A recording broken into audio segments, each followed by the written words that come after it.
तो बच्चों, इस वीडियो में क्लास 7 सब्जेक्ट हिंदी का जो पेपर हुआ था मॉर्निंग का, उसके सॉल्यूशन को डिस्कस करेंगे। इवनिंग शिफ्ट वाले बच्चे अच्छे से प्रैक्टिस कर लें। सबसे इम्पोर्टेंट, जितने पेपर हुए हैं सबके कंप्लीट आंसर अपलोड हैं। दोनों शिफ्ट के मॉर्निंग इवनिंग के कमेंट में लिंक मिलेगी, देख लेना। तो क्वेश्चन पेपर के साथ प्रैक्टिस कर लो इवनिंग शिफ्ट वाले बच्चे, और मॉर्निंग वाले अपने स्कोर चेक कर सकते हैं। ठीक है। पहला क्वेश्चन था गद्यांश को पढ़कर आंसर देना था, तो गद्यांश को पढ़ लेना। क्वेश्चन पे आ जाओ।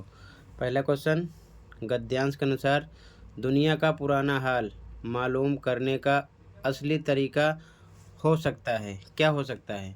तो संसार रूपी पुस्तक को पढ़ना।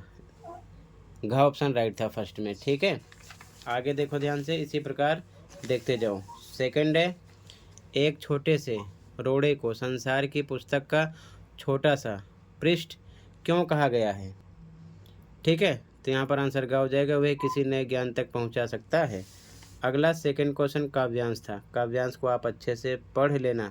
डायरेक्ट आ जाओ क्वेश्चन पर। पहला क्वेश्चन, काव्यांश से भारतीयों के बारे में यह पता चलता है कि वे क्या थे? तो वे स्वतंत्र नहीं थे। ठीक है, यही पता चलता है।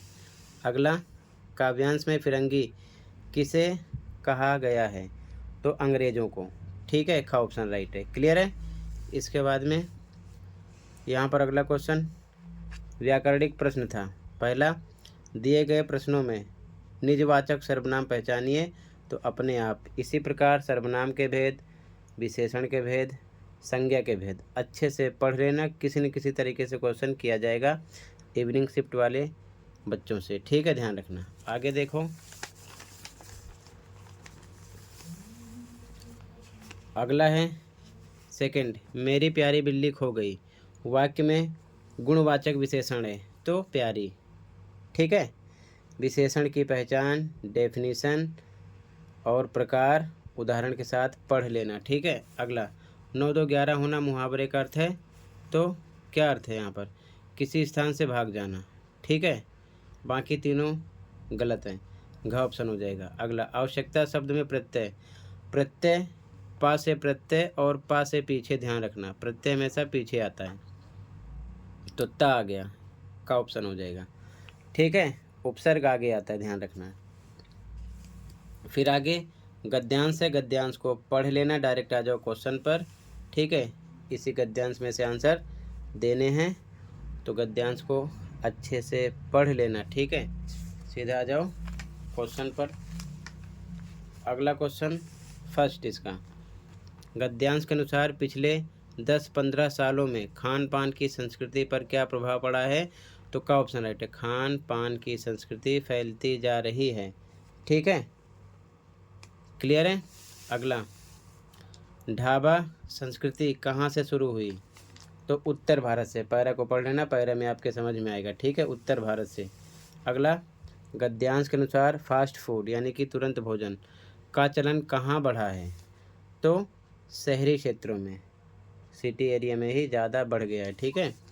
अगला, विज्ञापन के कारण आलू चिप्स तेज़ी से घरों में डैश क्या हो रहे हैं?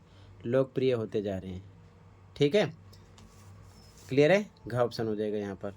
इसके बाद में अगला क्वेश्चन काव्यांश है। काव्यांश को अच्छे से पढ़ लेना, आंसर इसी में से देने हैं। ठीक है, तो सीधा आ जाओ क्वेश्चन पर, काव्यांश को अच्छे से पढ़ लेना। ठीक है, ध्यान रखना। ये भी काव्यांश है, सही से पढ़ लेना। पहला क्वेश्चन है इसका, काव्यांश में कवि कहाँ पर खड़ा था? तो मुंडेरे पर। ठीक है। अगला, काव्यांश के अनुसार कवि की बेचैनी का क्या कारण था? तो आँख में तिनका चला जाना। ठीक है, क्लियर है, तो यहाँ पर घ ऑप्शन हो गया। अगला, लोगों ने कवि की सहायता किस प्रकार की थी? तो कपड़े की मूठ देकर। ठीक है। अगला, आँख में तिनका चले जाने के बाद कवि की सोच में क्या परिवर्तन आया? तो घमंड नहीं करना चाहिए, यही परिवर्तन उसके अंदर आया था। ठीक है। अगला, ध्यानपूर्वक पढ़कर आंसर देना है। पहला क्वेश्चन, नीलकंठ पाठ में मोर का नाम पहला क्वेश्चन है बच्चों, नीलकंठ पाठ में मोर का नाम नीलकंठ क्यों रखा गया था? तो राइट आंसर घ, गर्दन नीली होने के कारण। ठीक है, आगे देखो ध्यान से। अगला क्वेश्चन है, जापान के शहर तोमोए में हर बच्चे के पास डैश होता था, क्या होता था? अपना निजी पेड़। ठीक है, खा ऑप्शन था। अब इसके बाद में अगला, फिर से निम्नलिखित प्रश्नों को ध्यानपूर्वक पढ़कर सही उत्तर लिखिए। पहला क्वेश्चन, हम पंछी उन्मुक्त गगन के पहला क्वेश्चन है, हम पंछी उन्मुक्त गगन के कविता में पक्षी पिंजरे में बंद नहीं रहना चाहते क्योंकि उन्हें आज़ादी पसंद है। ठीक है, गा ऑप्शन हो जाएगा। क्लियर है। अगला, रहीम के अनुसार सच्चा मित्र वह है जो कौन है? संकट के समय मित्र की सहायता करे। ठीक है, घ ऑप्शन राइट है। क्लियर है। अगला, निम्नलिखित व्याकरणिक प्रश्नों को ध्यानपूर्वक पढ़कर सही उत्तर लिखिए। पहला, मेरे पास सफ़ेद कुर्ता है, फिर प्रस्तुत वाक्य में विशेष छांटना है। तो क्या हो जाएगा? कुर्ता। विशेषण विशेष अच्छे से पढ़ लेना, विशेषण भी पूछ सकते हैं, विशेष भी पूछ सकते हैं। ठीक है। अगला, सुरक्षा शब्द में निहित मूल शब्द, तो रक्षा आ जाएगा। क्या? रक्षा।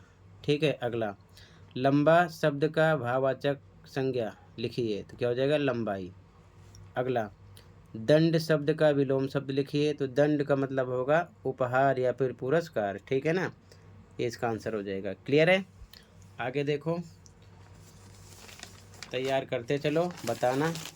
मॉर्निंग वाले भी देख लें कि कितना राइट किए थे, कितना रॉन्ग, क्वेश्चन के साथ आंसर है। ठीक है, बाकी कंप्लीट पेपर का भी आंसर अपलोड है।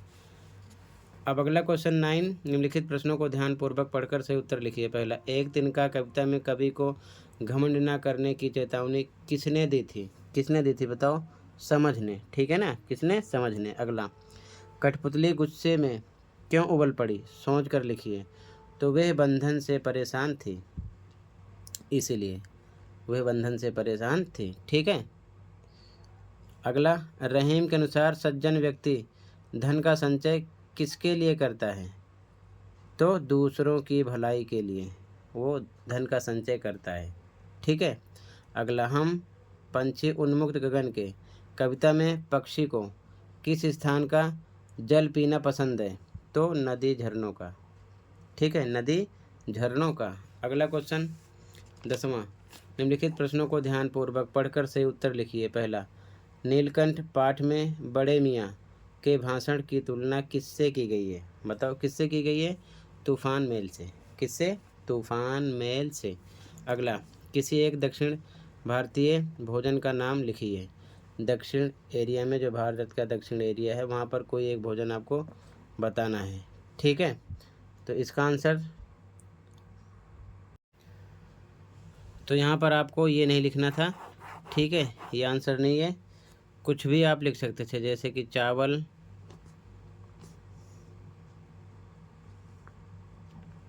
सांभर, इडली, डोसा,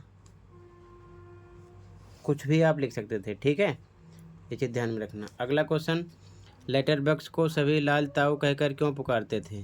तो आंसर वह लाल रंग का एक बुद्धिमान लेटर बॉक्स था, इसीलिए। ठीक है। अगला क्वेश्चन, मिठाई वाला किन्हें खुश करने के लिए सस्ता सौदा बेचता था? तो छोटे बच्चों को, इसका आंसर है। ठीक है, छोटे बच्चों को। आगे आप क्वेश्चन देख लो, यहाँ से आंसर आपको 30 से 40 शब्दों में देने हैं। तो यहाँ से मैं आंसर डिस्कस नहीं कर रहा हूँ। कमेंट में प्लेलिस्ट की लिंक मिलेगी, ओपन करके कंप्लीट पेपर का आंसर देख सकते हो, वहाँ से तैयार कर सकते हो इसके आंसर। ठीक है, 12 में भी 30 से 40 शब्दों में आंसर देना है। ठीक है, यहाँ पर आप देख सकते हो क्वेश्चन को। आंसर के लिए कमेंट को चेक कर लेना। 13 में आपको अनुच्छेद लिखना है, कोई एक टॉपिक उठानी है यहाँ से, उस पर लिखना है बनाकर। ठीक है, फिर 14 में पत्र लिखना है 80 से 100 शब्दों में। ठीक है, तो दोनों में से कोई एक करना है। तो आंसर कमेंट में लिंक मिलेगी, देखकर ये भी तैयार कर लो।